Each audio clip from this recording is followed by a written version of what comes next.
ಸಮಾಜಕ್ಕೆ ಭಿನ್ನಾಭಿಪ್ರಾಯ ಬರೋ ರೀತಿ ಮಾಡ್ತಾರೆ. ನಾಯಕರುಗಳಿಗೆ ಭಿನ್ನಾಭಿಪ್ರಾಯ ಮಾಡ್ತಾರೆ. ನಾವು ಇದಕ್ಕೆ ಬಹಳ ಹುಷಾರಾಗಿರ್ಬೇಕು. ಫಸ್ಟ್ ಪಕ್ಷ ಇದ್ರೆ ಮಾತ್ರ, ನಾವು ಚುನಾವಣೆಯಲ್ಲಿ ಗೆದ್ರೆ ಮಾತ್ರ ಎಲ್ಲ ಅಧಿಕಾರಿಗಳು ತಾನು ಬರ್ತದೆ. ಈಗ ಒಂದು ದೊಡ್ಡ ಅಪಾಯ ಬಂದಿದೆ. ಅಪಾಯನೂ ಇದೆ, ಅವಕಾಶ ಇದೆ. ಏನ್ ಅಪಾಯ ಅಂತಂದ್ರೆ, ಈಗ SIR ಅಂತ ಬಂದಿದ್ದಾರೆ. ನಿಮ್ ತಲೆಯಲ್ಲಿ ಇರ್ಲಿ ಅದು. SIR ಅಂದ್ರೆ ಇಡೀ ಮತ ಏನು ವೋಟರ್ ಲಿಸ್ಟ್ ಇದೆ ಅದನ್ನ ಹೊಸದಾಗಿ ಮಾಡೋಂಥದ್ದು. ಈಗಿರುವಂತ ಮತದಾನವನ್ನ ಪರಿಶೀಲನೆ ಮಾಡೋದಲ್ಲ, ಸ್ಪೆಷಲ್ ರಿವಿಷನ್. ಅಂದ್ರೆ ಪ್ರತಿಯೊಬ್ರು ಕೂಡ, ನಾನಿರ್ಬೋದು, ನೀವಿರ್ಬೋದು, GS ಪಾಟೀಲ್ ಇರ್ಬೋದು, ಎಲ್ಲರೂ ಕೂಡ ಅವ್ರು ಏನು BLAಗಳು ಏನು ನಿಮಗೆ ಫಾರಮು, ಇನ್ವಿಟೇಷನ್ ಫಾರಂ ತಂದು ಕೊಡ್ತಾರೆ. ಆ ಫಾರಂಗೆ ನೀವು ನಿಮ್ಮ ಗುರ್ತನ ಇದನ್ನೆಲ್ಲ ಇಟ್ಟು ಜೊತೆಲಿ ನೀವು ಸೈನ್ ಹಾಕಿ ಕೊಟ್ಟಾಗ ಮಾತ್ರ ನಿಮ್ಗೆ ಮತದಾನದ ಹಕ್ಕು ಇರ್ತದೆ ಹೊರತು ಇಲ್ಲ ಅಂದ್ರೆ ನಿಮ್ ಮತ ಹಕ್ಕನ್ನ ಕಳ್ಕೊಳ್ತಾರೆ. ಕೆಲವು ನಮ್ದು ಮ್ಯಾಪಿಂಗ್ ಆಗೋಗಿದೆ ಅಂತಿದೆ. ಮ್ಯಾಪಿಂಗು ಅವ್ರಿಗೆ ಲೆಕ್ಕ, ನಮ್ಗೆ ಲೆಕ್ಕ ಇಲ್ಲ.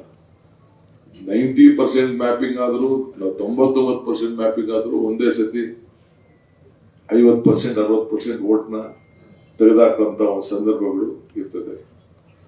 ಈಗ ಮಹಾರಾಷ್ಟ್ರ ಅಲ್ಲಿ ಬೇಡ, ವೆಸ್ಟ್ ಬೆಂಗಾಲ್ ಏನಾಯ್ತು ಅಂತ ತಮ್ಗೆಲ್ಲ ಅರಿವಿದೆ. ತಮಿಳುನಾಡಲ್ಲಿ ಏನಾಯ್ತು ಅಂತ ತಮ್ಗೆಲ್ಲ ಅರಿವಿದೆ. ಬಹಳ ದೊಡ್ಡ ರಾಜಕೀಯವಾಗಿ ಇದೊಂದು ಪ್ರಯೋಗ ನಡೀತಾ ಇದೆ. ಸೊ ಅದಕ್ಕೆ ನೀವೆಲ್ಲ ಕೂಡ ಫಸ್ಟ್ ಮೊದಲು ವೋಟರ್ ಲಿಸ್ಟ್ ನ ಎತ್ಕೊಂಡೋಗಿ ಮನೆಗೆ, ನಾನು ಎಲ್ಲರಿಗೂ ಕೂಡ ಏನೇನು ಗುರುತಿನ ಚೀಟಿ, ರೆಸಿಡೆನ್ಷಿಯಲ್ ಸರ್ಟಿಫಿಕೇಟು, ಪೆನ್ಷನ್ ಸರ್ಟಿಫಿಕೇಟು ಮತ್ತೊಂದು ಎಲ್ಲ ಕೂಡ ಇಟ್ಟು, ದಾಖಲೆ ಇಟ್ಟು, ಹೊರಗಡೆ ಯಾರು ಇದ್ದಾರೆ ಅವ್ರದ್ದು ಕೂಡ ಅವ್ರ ಕೈಲೂ ಹೆಸರನ್ನ ಫಾರಂ ಅಲ್ಲಿ ಫಿಲ್ಅಪ್ ಮಾಡಿ ಆ ಗುರುತಿನ ಚೀಟಿ ಇಟ್ಕೊಂಡಾಗ ಮಾತ್ರ ಮತದಾನದ ಹಕ್ಕನ್ನ, ಇರುವಂತ ಮತದಾನದ ಹಕ್ಕನ್ನ ಉಳಿಸ್ಕೊಳ್ಳಿಕ್ಕೆ ಪರಿಶೀಲನೆ ಅಲ್ಲ, ಹೊಸಗೆ ನೀವು ವೋಟರ್ ಲಿಸ್ಟೇ ತಯಾರಾಗ್ತದೆ. ಇದು ನಿಮ್ಮ ತಲೆಯಲ್ಲಿ ಇರಬೇಕು. ಯಾವಾಗ ವೋಟ್ ಇಲ್ಲ, ಈಗ ವೆಸ್ಟ್ ಬೆಂಗಾಲ್ ಅಲ್ಲಿ ಮತ್ತು ಬೇರೆ ಕಡೆ ಯಾರು ವೋಟ್ ಇಲ್ಲ ಅವ್ರಿಗೆ ಗೃಹಲಕ್ಷ್ಮಿ ಏನ್ ಅಲ್ಲಿ ಸ್ಕೀಮ್ ಇದೆ ಅದನ್ನು ತೆಗೆದು ಕೊಟ್ಟಿದ್ದಾರೆ. ಮಧ್ಯದಲ್ಲಿ ಬಿಹಾರಲ್ಲಿ ಬೇರೆ ಬೇರೆ ಏನೇನು ಸ್ಕೀಮ್ ಇದೆ, ಆ ಸ್ಕೀಮ್ ಅಲ್ಲಿ ವೋಟ್ ಇಲ್ಲ ಅಂತಂದ್ರೆ ನೀವು ಯಾಕೆ ಕೊಡ್ಬೇಕು ಅನ್ನೋದು ಮಾಡ್ತಾರೆ. ಸೊ ಹಂಗೆ ಮುಂದಕ್ಕೆ ಕೇಂದ್ರ ಸರ್ಕಾರದಿಂದ ಮತದಾನ ಇಲ್ಲ ಅಂತಂದ್ರೆ ಯಾವ ತರದ ಹಕ್ಕು ಕೂಡ ಸಿಗ್ಲಿಕ್ಕೆ ಅವಕಾಶ ಕೊಡುವುದಿಲ್ಲ. ಸೊ ಅದಕ್ಕೆ ನಮ್ಮಲ್ಲೂ ಕೂಡ ಅಂತ ಒಂದು ತೊಂದರೆ ಆಗೋದು ಬೇಡ. ನಾನು ಯಾರಿಗೂ, ನಾವೇನೀಗ ಓಲ್ಡ್ ಏಜ್ ಪೆನ್ಷನ್ ಕೊಡ್ತಾ ಇದೀವಿ, ವಿಡೋ ಪೆನ್ಷನ್ ಕೊಡ್ತಾ ಇದೀವಿ, ಅನ್ನಭಾಗ್ಯ ಕೊಡ್ತಾ ಇದೀವಿ, ಗೃಹಲಕ್ಷ್ಮಿ ಕೊಡ್ತಾ ಇದೀವಿ, ಗೃಹ ಜ್ಯೋತಿ ಕೊಡ್ತಾ ಇದೀವಿ, ಯಾರಿಗೂ ನಾವು ಕಿತ್ತಾಕಕ್ಕೆ ನಮ್ಗೆ ಇಷ್ಟ ಇಲ್ಲ, ಕಿತ್ತಾಕೋದೂ ಇಲ್ಲ. ಆದ್ರೆ ಯಾರು ಕೊಡ್ತಾ ಇದೀವಿ,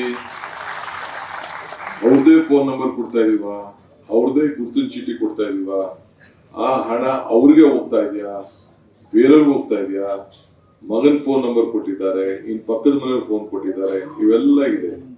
ವಿದ್ಯುತ್ ಶಕ್ತಿ ಇಲಾಖೆಯಲ್ಲಿ ಕೂಡ ಒಂದೇ ಮನೆ 5 ಮನೆ ಇದೆ ಒಬ್ಬರ ಹೆಸರಿನಲ್ಲಿ. ಅವ್ರದ್ದು 5 ಜನಕ್ಕೆ 5 ಮನೆ ಒಂದೇ ಹೆಸರಿದೆ. ಅದಕ್ಕೆ ನಾವು ದಾಖಲೆ ತಗೋಬೇಕಲ್ಲ, ಯಾರು ವಾಸ ಮಾಡ್ತಾ ಇದಾರೆ, ಏನ್ ಮಾಡ್ತಾ ಇದಾರೆ, ನಮ್ಮ ರಾಜ್ಯದವರ, ಹೊರಗಡೆ ರಾಜ್ಯದವರ ಗೊತ್ತಾಗ್ಬೇಕಲ್ಲ. ಈಗ ಸುಮಾರು ಬೆಂಗಳೂರು ನಗರದಲ್ಲಿ ಹೆಚ್ಚು ಕಮ್ಮಿ 20,000ಕ್ಕೂ ಹೆಚ್ಚು ಜನ, 20 ಲಕ್ಷಕ್ಕೂ ಹೆಚ್ಚು ಜನ ಹೊರಗಡೆ ಬಂದು ಇಲ್ಲಿ ವಿವಿಧ ರೀತಿಯಲ್ಲಿ ಕೆಲಸ ಮಾಡ್ತಾ ಇದ್ದಾರೆ. ಅವ್ರ ವೋಟ್ ಇಲ್ಲಿದೆಯಾ, ಹೊರಗಡೆ ಇದೆಯಾ, ಏನು, ಇದನ್ನೆಲ್ಲ ಮತ್ತೆ ಪರಿಶೀಲನೆ ಮಾಡ್ಬೇಕಲ್ಲ. ನಾವು ನಮ್ಮ ರಾಜ್ಯದಲ್ಲಿರುವಂತ ಮತದಾರರಿಗೆ ಶಕ್ತಿ ಕೊಡ್ಬೇಕು, ಹೊರಗಡೆಯವ್ರಿಗೆ ಶಕ್ತಿ ಕೊಡ್ಬೇಕು. ಅಲ್ಲೂ ಏನಾದ್ರು ಏನಿದೆಯೇ, ನಾವು ಯಾರು ಇಲ್ಲಿ ವೋಟನ್ನ ಉಳಿಸ್ಕೊಂಡಿದ್ದಾರೆ, ಯಾರಿಗಿಲ್ಲಿ ಮತದಾನದ ಹಕ್ಕಿರ್ತದೆ ಅವ್ರಿಗೆ ಕೊಡಬೇಕು ಅನ್ನೋದು ನಮ್ಮ ಮೊದಲನೇ ಕರ್ತವ್ಯ. ಆ ದೃಷ್ಟಿಯಿಂದ ಬೇರೆಯವ್ರಿಗೂ ಆಶ್ರಯ ನಾವು ಕೊಡಕ್ಕೆ ನಮ್ಮ ರಾಜ್ಯ ತಯಾರಿದೆ. ಆದ್ರೆ ಅವ್ನು ಓಟೇ ಇಲ್ಲ ಅಂತಂದ್ರೆ ನಾವ್ಯಾಕೆ ಮಾಡ್ಬೇಕು? ಬಸ್ಸಲ್ಲೂ ಅಷ್ಟೇ. ಸೊ ಅದಕ್ಕೆ ಬಸ್ಸು ಕೂಡ ಈ ಮುಂದಕ್ಕೆ ಗುರುತಿನ ಚೀಟಿ ಕೊಡಬೇಕು ಹೆಣ್ಮಕ್ಳಿಗೆ ಅಂತ ತೀರ್ಮಾನ ಮಾಡಿದ್ದೇವೆ, ಐಡೆಂಟಿಫಿಕೇಶನ್ ಕಾರ್ಡ್. ಹಿಂಗೆ ಗೃಹಲಕ್ಷ್ಮಿ ಕೂಡ ಗುರುತಿನ ಚೀಟಿ ಕೊಡಬೇಕು ಅಂತ ಮಾಡಿದ್ವಿ. ಹಿಂಗೆ ವಿದ್ಯುತ್ ಶಕ್ತಿಯಲ್ಲೂ ಕೂಡ ಯಾರ ಮನೇಲಿ ಮಾಡ್ತಾ ಇದೀವಿ ಅದನ್ನ ಮಾಡಿ ಅವ್ರ ಫೋಟೋ, ಅವ್ರ ಫೋನ್ ನಂಬರು ಒಬ್ಬೊಬ್ರು ಎಲ್ಲರೂ ಕೂಡ ಮಾಡಬೇಕು. ಒಂದು ಮನೆಗೆ ಮೂರ್ ಕೊಡಕ್ಕಾಗ್ತದ? ಒಂದು ಮನೆ ಯಜಮಾನಿಗೆ ಒಂದು ಕೊಡ್ತೀವಿ. ಯಾರ ಮನೆ ಯಜಮಾನಿ ಇದು ತೀರ್ಮಾನ ಆಗ್ಬೇಕು.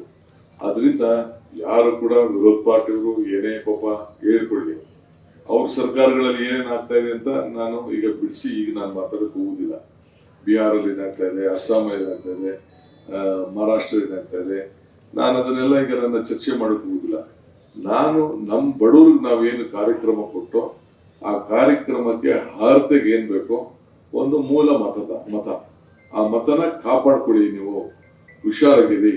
ಇವತ್ತು ನಿಮ್ಮ BLAಗಳು ಯಾರು BLA ಯಾರಿದ್ದೀರಿ, ಬೂತ್ ಲೆವೆಲ್ ಏಜೆಂಟ್, ಅವರು BLA2 ಅಂತ ನಾವು ಮಾಡಿದ್ವಿ.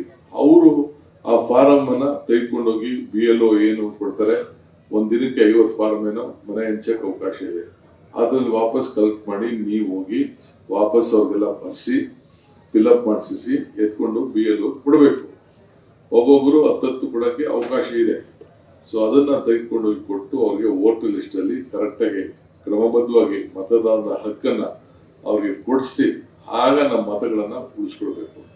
ಯಾವುದೇ ಪಾರ್ಟಿಯವರಾಗ್ಲಿ, ಏನ್ ಯಾರು ಪರ್ಮನೆಂಟ್ ಆಗಿ ದಳಕ್ಕೆ ಆಗ್ತಾರೆ, ಕಾಂಗ್ರೆಸ್ಗೆ ಆಗ್ತಾರೆ, BJP ಮತದಾನದ ಹಕ್ಕನ್ನ ಉಳಿಸ್ಬೇಕಾದ್ರು ನಮ್ಮ ಸರ್ಕಾರದ ಕರ್ತವ್ಯ. ಅದಕ್ಕೆ ನಾವು ನಮ್ಮ ಡ್ಯೂಟಿ, ನಿಮ್ ಸರ್ಕಾರ ಇದೆ, ನಿಮ್ ಸರ್ಕಾರ ನೀವು ಮತದಾನದ ಹಕ್ಕನ್ನ ಅವ್ರಿಗೆ ಸರಿಯಾಗಿ ಕಾಪಾಡಿ ಅವ್ರ ಹೃದಯವನ್ನ ಗೆಲ್ಲುವಂತ ಕೆಲಸ ಮಾಡಿ.